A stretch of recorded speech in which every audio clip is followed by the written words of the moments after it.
ചേട്ടാ, വിവാഹ നിശ്ചയത്തിന് പിന്നാലെ മിൽന എന്ന പേരുള്ള ഒരു പെൺകുട്ടിയെ കാണാനില്ലെന്ന് ചൂണ്ടിക്കാട്ടി മാള പോലീസിൽ ആ പെൺകുട്ടിയുടെ കുടുംബം ഒരു പരാതി നൽകിയിരുന്നു. ഇതിനിടെ അന്വേഷണം നടത്തി വരുന്നതിനിടയിലാണ് ശ്രീജിത്ത് എന്ന വിവാഹിതനായ ഒരു യുവാവിന്റെ വാടക വീട്ടിൽ ഈ പെൺകുട്ടിയെയും യുവാവിനെയും ഒരേ കയറിൽ തൂങ്ങി മരിച്ച നിലയിൽ കണ്ടെത്തിയത്. എന്താണ് ഈ കേസിന്റെ വിശദാംശങ്ങൾ? തൻ്റെ സുഹൃത്തിൻ്റെ ഭർത്താവിനോട് തോന്നിയ പ്രണയം, ആ പ്രണയം പിന്നീട് നാട്ടിലുണ്ടാക്കിയ ഭവിഷ്യത്തുകളൊക്കെയാണ് താൻ ഇഷ്ടപ്പെടുന്ന പുരുഷനൊപ്പം ജീവനൊടുക്കാൻ മിൽന ബാബു എന്ന് പറയുന്ന വെണ്ണൂർ സ്വദേശിനിയെ പ്രേരിപ്പിച്ചത്. ഈ കഴിഞ്ഞ വെള്ളിയാഴ്ച 24-ാം തീയതി അർദ്ധരാത്രിയോടെയാണ് ഈ വലിയ പറമ്പിലെ മാള സ്നേഹഗിരി വലിയ പറമ്പിലെ ശ്രീജിത്ത് എന്ന് പറയുന്ന യുവാവിൻ്റെ വാടക വീട്ടിൽ മിൽന ബാബു എന്ന് പറയുന്ന 24 വയസ്സുകാരി രണ്ടുപേരും ഒരുമിച്ച് ഒരു കയറിൽ തൂങ്ങി മരിച്ച നിലയിൽ കാണപ്പെടുകയായിരുന്നു. ഇതിൻ്റെ കാരണങ്ങളെന്ന് പറയുന്നത് മിൽന ബാബു ഈ വെണ്ണൂറിലെ ഒരു ബേക്കറിയിലെ ജീവനക്കാരിയാണ്. മിൽനയുടെ സുഹൃത്തായ അഞ്ജനയുടെ ഭർത്താവാണ് ശ്രീജിത്ത് എന്ന് പറയുന്ന 30 വയസ്സുകാരൻ. ഈ ശ്രീജിത്ത് ആദ്യ വിവാഹം വേർപിരിഞ്ഞതിന് ശേഷമാണ് അഞ്ജനയുമായിട്ട് വിവാഹം കഴിക്കുന്നത്. അങ്ങനെ അഞ്ജനയുടെ ഭർത്താവായ ശ്രീജിത്ത് ഒരു ട്രാവലർ ഡ്രൈവറായിട്ട് ജോലി നോക്കി വരികയാണ്, ഡ്രൈവറാണ്. അങ്ങനെയുള്ള ശ്രീജിത്തുമായിട്ട് മിൽനയ്ക്കൊരു സൗഹൃദമുണ്ടാകുന്നു. ആദ്യം ആ സൗഹൃദം പിന്നീട് അതൊരു പ്രണയമായിട്ട് വളർന്നു. അതൊരു കൂട്ടുകാരിയുടെ ഭർത്താവിനോട് തോന്നുന്ന സൗഹൃദം പിന്നീട് പ്രണയമായി രൂപാന്തരപ്പെടുകയും ഇരുവരും തമ്മിൽ വേർപിരിയാനാവാത്ത വിധം അടുക്കുകയുമായിരുന്നു. അങ്ങനെ ഈ സൗഹൃദം അങ്ങനെ കടന്നു പോകുന്നു. ഇത് അഞ്ജന അറിയുന്നു. തൻ്റെ ഭർത്താവിന് തൻ്റെ സുഹൃത്തിനോട് അഗാധമായിട്ടുള്ള പ്രണയമാണ്, അല്ലെങ്കിൽ വഴിവിട്ട രീതിയിലുള്ള ആ സൗഹൃദം തൻ്റെ കുടുംബജീവിതത്തിൽ പ്രശ്നമുണ്ടാക്കുന്നു എന്ന തോന്നലിൽ അഞ്ജനയും ഈ ശ്രീജിത്തുമായിട്ട് വീട്ടിൽ നിരന്തരം കലഹങ്ങൾ പതിവായിരുന്നു. അങ്ങനെ ആ കലഹങ്ങൾ മൂർച്ഛിക്കുന്നു. അഞ്ജനയ്ക്ക് ഭർത്തൃവീട്ടിൽ മർദ്ദനമേൽക്കുന്നു. ഇവർ താമസിക്കുന്നത് ഈ മാളയിലെ സ്നേഹഗിരി വലിയ പറമ്പിലെ ഒരു വാടക വീട്ടിലാണ് താമസിക്കുന്നത്. അങ്ങനെയുള്ള വാടക വീട്ടിൽ പ്രശ്നങ്ങൾ പതിവായി. എന്നിട്ടും ഈ ശ്രീജിത്ത് മിൽനയുമായിട്ടുള്ള സൗഹൃദം ഉപേക്ഷിക്കാൻ തയ്യാറായിരുന്നില്ല.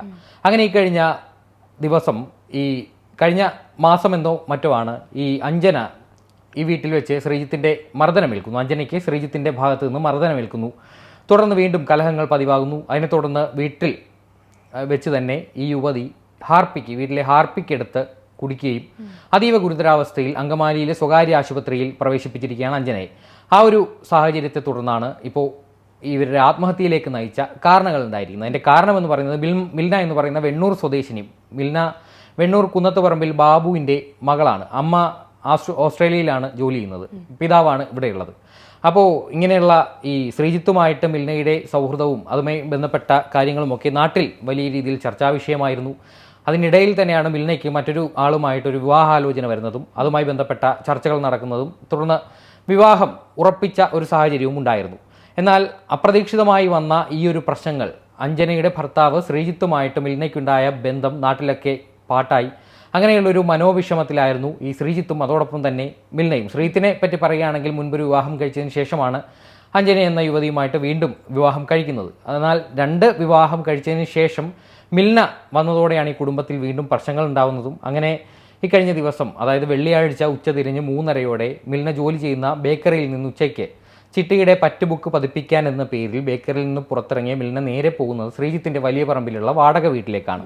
ഈ വാടക വീട്ടിലെത്തിയ മിൽന ഇവിടെ വെച്ച് ഈ കാമുകനായ ശ്രീജിത്തിനോടൊപ്പം തങ്ങൾക്ക് ജീവിക്കാൻ ഇവിടെ സാധ്യമല്ല. കാരണം വലിയ രീതിയിലുള്ള പ്രചരണങ്ങളാണ് തങ്ങൾക്കെതിരെ ഉയരുന്നത്. തങ്ങളിനി ഒരുമിച്ച് ജീവിക്കുക എന്നത് പ്രായോഗികമല്ല. കാരണം ശ്രീജിത്തിൻ്റെ ഭാര്യ വെന്റിലേറ്ററിലാണ്, വിഷം കഴിച്ച് വെന്റിലേറ്ററിൽ ഗുരുതരാവസ്ഥയിൽ കഴിയുകയാണ്. അതോടൊപ്പം തന്നെ ഇവരുടെ ബന്ധവുമായി ബന്ധപ്പെട്ട പ്രശ്നങ്ങളും നാട്ടിൽ വലിയ പ്രശ്നങ്ങൾ ഉണ്ടാക്കുന്നുണ്ട്.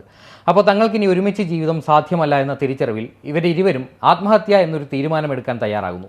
അങ്ങനെ ശ്രീജിത്തിൻ്റെ വലിയ പറമ്പിലുള്ള വാടക വീട്ടിലെ ഫാനിൽ ഇരുവരും ഒരു കയറിൽ തന്നെ, ഒരു കയറിൻ്റെ ഒരു വശത്ത് ശ്രീജിത്ത് മറ്റൊരു ഭാഗത്ത് മിൽന, അങ്ങനെ 2 പേരും ജീവിതം അവസാനിപ്പിക്കുന്നു. ഈ സംഭവം നടക്കുന്ന ദിവസം വെള്ളിയാഴ്ചയാണ്. വെള്ളിയാഴ്ച ബേക്കറിയിലേക്ക് ജോലിക്ക് പോയ മകൾ വൈകിട്ടായിട്ടും വീട്ടിൽ തിരിച്ചെത്തുന്നില്ല.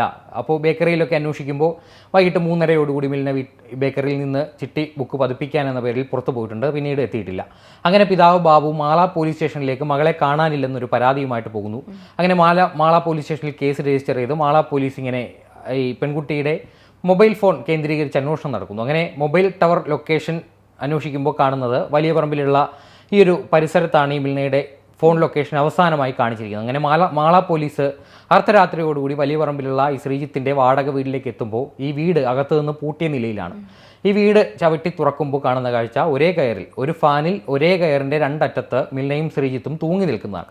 ഇതായിരുന്നു സംഭവം. ഒരു രണ്ട് വിവാഹം കഴിച്ച അല്ലെങ്കിൽ തൻ്റെ സുഹൃത്തായ യുവതിയുടെ ഭർത്താവിനോട് 24 വയസ്സുകാരിയായ ഒരു പെൺകുട്ടിക്ക് തോന്നിയ ഒരു ഭ്രമം, ആ ഭ്രമമാണ് ഇപ്പോൾ രണ്ട് കുടുംബങ്ങൾ ഇല്ലായ്മ ചെയ്യുന്നതിലേക്ക് നയിച്ചിരിക്കുന്നത്. ഇപ്പോൾ നമ്മുടെ നാട്ടിൽ ധാരാളം ഇത്തരത്തിലുള്ള ആത്മഹത്യകൾ, കമിതാക്കൾ ഒരുമിച്ച് ജീവിക്കാൻ പറ്റാത്ത സാഹചര്യത്തിൽ ആത്മഹത്യ ചെയ്യുന്ന ധാരാളം സംഭവങ്ങൾ ഉണ്ടായിട്ടുണ്ട്. കാരണം അത് ഇന്ത്യയിൽ ഉടനീളമുണ്ട്. കാരണം ഈ ജാതി വ്യവസ്ഥ, രണ്ട് ജാതിയിലോ രണ്ട് മതത്തിലോ പെട്ട ആളുകളാണെങ്കിൽ വീട്ടുകാർ സമ്മതിച്ചില്ല, അതുകൊണ്ട് തന്നെ ഒരുമിച്ച് ജീവിക്കാൻ ഗത്യന്തരമില്ലാതെ ഇവരിരുവരും ആത്മഹത്യ എന്ന അവസാന വഴി തിരഞ്ഞെടുക്കുന്ന ധാരാളം സംഭവങ്ങൾ ഉണ്ടായിട്ടുണ്ട്. എന്നാൽ ഈ ഒരു സംഭവത്തിൽ രണ്ട് വിവാഹം കഴിച്ച് തൻ്റെ ഒരു വിവാഹിതനായ പുരുഷനോട് ഒരു സ്ത്രീക്ക് തോന്നുന്ന ഒരു താല്പര്യം, ആ താല്പര്യമാണ് ഇപ്പോൾ രണ്ട് കുടുംബങ്ങൾ ഇല്ലാതാക്കുന്നതിലേക്ക് നയിച്ചത്. നമ്മുടെ നാട്ടിലെ നിയമവ്യവസ്ഥ ഈ അവസരത്തിൽ പറയേണ്ടതായിട്ടുണ്ട്. കാരണം ഒരു വിവാഹിതനായ പുരുഷനോടൊപ്പം മറ്റൊരു സ്ത്രീ, അവിവാഹിതയായ ഒരു സ്ത്രീയാണെങ്കിലും താമസിച്ചാൽ അത് നിയമവിരുദ്ധമല്ല.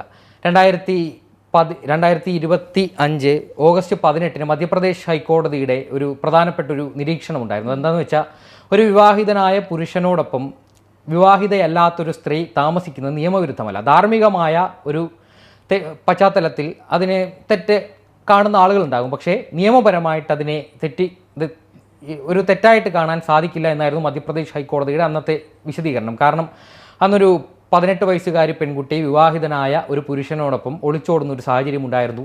ഈ പെൺകുട്ടിയെ തിരിച്ച് തങ്ങൾക്ക് വീണ്ടും കിട്ടണമെന്നാവശ്യപ്പെട്ട് ഈ പെൺകുട്ടിയുടെ വീട്ടുകാർ ഹേബിയസ് കോർപ്പസ് മധ്യപ്രദേശ് ഹൈക്കോടതിയിൽ കൊടുക്കുന്ന ഒരു പശ്ചാത്തലമുണ്ടായിരുന്നു. അങ്ങനെ ഈ പെൺകുട്ടിയെ കണ്ടെത്തുമ്പോൾ അവർ പറയുകയാണ്, തനിക്ക് വിവാഹിതനായ പുരുഷനോടൊപ്പം ജീവിക്കാനാണ് താല്പര്യമെന്ന് പറയുമ്പോൾ കോടതി തന്നെ നിരീക്ഷിക്കുന്നു, ഇതൊരു ധാർമ്മികമായ പശ്ചാത്തലത്തിൽ തെറ്റാണ്, പക്ഷേ നിയമവിരുദ്ധമല്ല. അതാണ് ഇന്ത്യയിലെ നീതി നിയമ വ്യവസ്ഥ. ഈ ഒരു പശ്ചാത്തലത്തോട്, ഈ ഒരു മാറി വരുന്ന കാലഘട്ടത്തിൽ ധാർമ്മികമായ തെറ്റുകൾ ഉണ്ടാകും, പക്ഷേ നിയമവിരുദ്ധമല്ല എന്ന് പറയുമ്പോൾ ധാരാളം സംഭവങ്ങൾക്ക് വീണ്ടും വീണ്ടും ആവർത്തിക്കാനുള്ളൊരു പിന്തുണയാണ് ഇത്തരത്തിൽ ഉള്ള നിയമങ്ങളൊക്കെ വരുത്തി വയ്ക്കുന്നത്. എന്തായാലും ഇത്തരത്തിലുള്ള സംഭവങ്ങൾ ആവർത്തിക്കപ്പെടാതിരിക്കട്ടെ. ഈ മിൽനയുടെ മാതാവ് എന്തായാലും ഓസ്ട്രേലിയയിലാണ്. ഇപ്പോൾ മാള പോലീസ് അവിടെ നിന്ന് ഇൻക്വസ്റ്റ് പൂർത്തിയാക്കി, ഇരിഞ്ഞാലക്കുട DSPയുടെ നേതൃത്വത്തിൽ ഇൻക്വസ്റ്റ് പൂർത്തിയാക്കിയതിന് ശേഷം പോസ്റ്റ്മോർട്ടം നടപടികളൊക്കെ പൂർത്തിയാക്കി രണ്ട് മൃതദേഹങ്ങളും ബന്ധുക്കൾക്ക് വിട്ടുകൊടുത്തിട്ടുണ്ട്. എന്തായാലും ഇത്തരത്തിലുള്ള സംഭവങ്ങൾ ആവർത്തിക്കാതിരിക്കട്ടെ. അതോടൊപ്പം തന്നെ ആ വെന്റിലേറ്ററിൽ ചികിത്സയിൽ കഴിയുന്ന അഞ്ജന എന്ന് പറയുന്ന ശ്രീജിത്തിൻ്റെ രണ്ടാമത്തെ ഭാര്യയുടെ കാര്യം കൂടി പറയണം. ആ പെൺകുട്ടി തൻ്റെ ഭർത്താവ് തെറ്റായ വഴിയിലൂടെ പോകുന്നുവെന്ന തിരിച്ചറിവിൽ തിരിച്ചു വരുത്താൻ പരമാവധി ശ്രമിച്ചിട്ടും അതിലൊന്നും ഭർത്താവ് അടുക്കുന്നില്ല. കാരണം ആ ഒരു മിൽനയുമായിട്ടുള്ള ബന്ധത്തിൽ നിന്ന് പിന്മാറാൻ ഭർത്താവ് തയ്യാറാകുന്നില്ല എന്ന് കണ്ടാണ് തൻ്റെ കുടുംബജീവിതം തന്നെ അവതാളത്തിലാകുമെന്ന തിരിച്ചറിവിലാണ് വിഷം കഴിച്ചത്. എന്തായാലും ഇപ്പോൾ രണ്ട് കുടുംബങ്ങൾക്കാണ് നഷ്ടമുണ്ടായിരിക്കുന്നത്. ശ്രീജിത്തിൻ്റെ കുടുംബവും അതുപോലെ തന്നെ മിൽനയുടെ കുടുംബവും. ഒരു വിവാഹിതയല്ലാത്ത ഒരു സ്ത്രീ, അവളുടെ 24 വയസ്സ് മാത്രമാണ് ആ പെൺകുട്ടിക്ക് പ്രായമായിട്ടുള്ളത്. ഒരു വിവാഹം ഉറപ്പിച്ചിരിക്കുന്ന സാഹചര്യത്തിൽ കാമുകനൊപ്പം തൂങ്ങി മരിക്കാൻ ഇടയാക്കിയ സാഹചര്യം എന്തു തന്നെയായാലും ഒരു തിരിച്ചറിവില്ലായ്മയാണ്. എന്തായാലും ഇത്തരത്തിലൊരു വാർത്ത വരുമ്പോൾ സാമൂഹിക മാധ്യമങ്ങളിലടക്കം ഈ ഒരു പെൺകുട്ടിയുടെ രണ്ട് കുടുംബം തകർത്ത ഒരു സ്ത്രീ എന്ന രീതിയിലൊക്കെ വലിച്ചിഴക്കപ്പെടാം. അതിൽ ആളുകളെ കുറ്റം പറയാൻ പറ്റില്ല. ധാർമ്മികമായിട്ടുള്ള പ്രശ്നമുണ്ട്. നേരത്തെ പറഞ്ഞ പോലെ നിയമവിരുദ്ധമല്ല, ധാർമ്മികമായ തെറ്റാണ് എന്നാണ് പറയുന്നത്. എന്തായാലും ഇത്തരത്തിലുള്ള സംഭവങ്ങൾ ആവർത്തിക്കപ്പെടാതിരിക്കട്ടെ. ഇനിയും ഒരു മിൽനയും ശ്രീജിത്തും ഉണ്ടാവാതിരിക്കട്ടെ എന്ന് മാത്രമേ പറയാറുള്ളൂ. ശരി.